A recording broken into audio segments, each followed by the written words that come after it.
नमस्कार दोस्तों, आपका पैसा चोरी हो गया है। देश का सारी पब्लिक का पैसा लूट लिया गया है। भारत के इतिहास का सबसे बड़ा यह स्कैम है।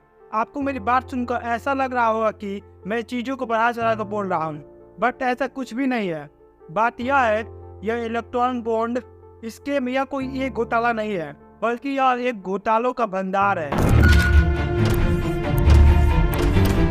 स्कैम की एक इतनी लंबी लिस्ट है, आप उसे गिनते गिनते थक जाएंगे। और इतना ही नहीं, इसके साथ देश का सबसे बड़ा एक्सटॉर्शन रैकेट भी है। आइए समझते हैं आज की वीडियो में एक्चुअली हुआ क्या है। अगर इस घोटाले के पूरे भंडार को एक लाइन में समराइज करना होगा तो इसे कुछ इस तरह किया जा सकता है। तुम मुझे चंदा दो, मैं तुम्हें धंधा दूंगा। चंदा नहीं दिया तो मैं तुम्हें ईडी का फंडा दूंगा। चंदा और धंधे की बात तो मैंने पहले भी अपनी कई वीडियो में की है। अब इसका हमारे पास सीधा सबूत मौजूद है। 2017 की बात है, जब मोदी सरकार ने यह इलेक्ट्रॉनिक बॉन्ड की स्कीम इंट्रोड्यूस की थी और इसे एक चंदा लेने का जरिया बनाया राजनीतिक पार्टियों के लिए। Minister Arun Jaitley today announced the contours of electoral bonds for funding of political parties. खास बात यह है कि इस स्कीम में वो सारी चीज करी जाती हैं जनता से छुपा कर। कौन सी कंपनी किन पार्टियों को कितना पैसा देंगी, इसका कुछ भी पता नहीं चलना था हमें। जो लोग इस खबर को उस वक्त फॉलो कर रहे थे तो दोस्तों वो पहले ही समझ चुके थे कि यहाँ पे बहुत बड़ा घोटाला होने वाला है। ये तो हम सबको सुप्रीम कोर्ट का धन्यवाद करना चाहिए। 7 साल बाद इस स्कैम को अनकॉन्स्टिट्यूशनल घोषित कर दिया गया और यह जो सारे घोटाले 7 सालों में हुए हैं, अब ये बाहर आ रहे हैं धीरे धीरे और हमें पता भी लग रहा है। हाल में हुई India today conclave home minister Amit Shah खुलेआम झूठ बोला इलेक्टोरल बॉन्ड को लेकर। इन्होंने कहा कि टोटल बॉन्ड्स 20,000 करोड़ रुपए की बेची गई, इनमें से बीजेपी को सिर्फ 6,000 करोड़ की ही मिली, बाकी 14,000 करोड़ इसके पास गए बॉन्ड। भारतीय जनता पार्टी को अप्रोक्सीमेटली 6,000 करोड़ के बॉन्ड मिले। टोटल बॉन्ड 20,000 करोड़ के, तो 14,000 करोड़ के बॉन्ड कहाँ गए? इनके सामने एक टीवी न्यूज एंकर भी बैठे थे जो हाथी की खिचड़ी खाकर बैठे हुए थे।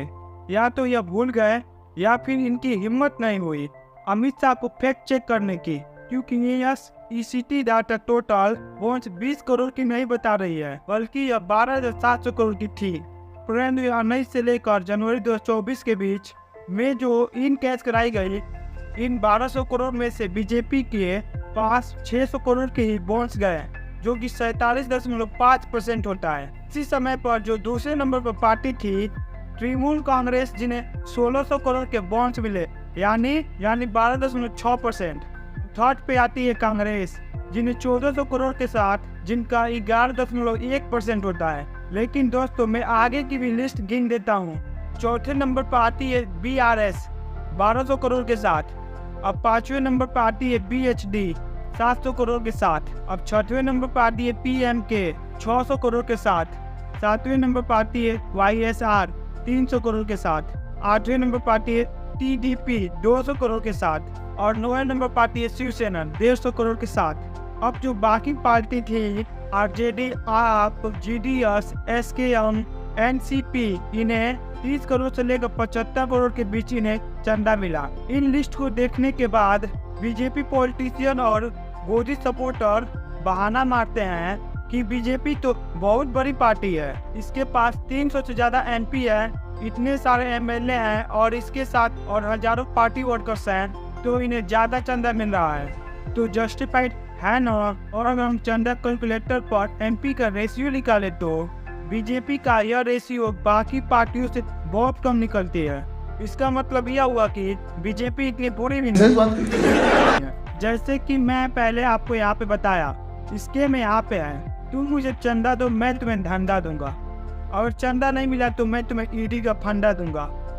लेकिन अपने आप में सिर्फ चंदा देना या चंदा लेना कोई स्कीम नहीं है।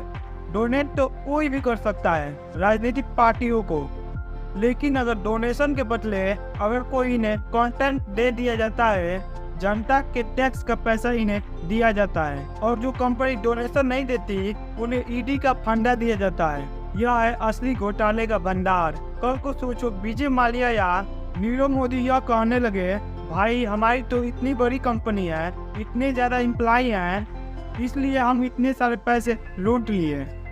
पर इम्प्लाइयों की कैलकुलेटर करें तो हम इतने बड़े भी चोर नहीं हैं। और लोगों की ऑब्जेक्शन यह नहीं है कि विजय माल्या ने इतने करोड़ रुपए क्यों कमाए। पैसा कमाना कुछ गलत चीज नहीं है। ऑब्जेक्शन यह है कि जनता का पैसा लूट कर क्यों कमाए। इस तरीके से दिक्कत किसी को इस बात से दिक्कत नहीं है कि बीजेपी ने चंदा क्यों लिया। दिक्कत इस बात से है कि चंदा लेने के लिए यहाँ एक बड़ा एक्सटॉर्शन रॉकेट चलाया, डेमोक्रेसी की धज्जियां उड़ाई और जनता का पैसा लूटा। अमित शाह ने जो खुलेआम झूठ बोला था वही झूठ बीजेपी पॉलिटिशियन आरपी सिंह ने भी दोहराया था। कुल मिलाकर 20,000 करोड़ रुपए के चुनावी बॉन्ड है, जिसमें से 6,000 करोड़ भाजपा के पास है, 14,000 करोड़ रुपए विपक्ष के पास है। झूठ बोलो, बार बार झूठ बोलो। और यह NAI, Dainik Jagran, India today in सब झूठ को बिना चेक किए पब्लिक भी कर दिया। झूठ पकड़ना तो छोड़ो, इंडिया टुडे ने हेल्पलाइन भी डाल दी। और फिर यह लोग रोना रोते हैं कि हमें गोदी मीडिया क्यों बुलाते हो। सुन लो, इसलिए बुलाते हैं गोदी मीडिया। सो ये वीडियो लंबी ना हो जाए, लेकिन धमाका बहुत बड़ा करना है, इसीलिए इसे पार्ट 2 में भी लेकर आ रहे हैं। तो वीडियो के लास्ट तक बने रहने के लिए धन्यवाद।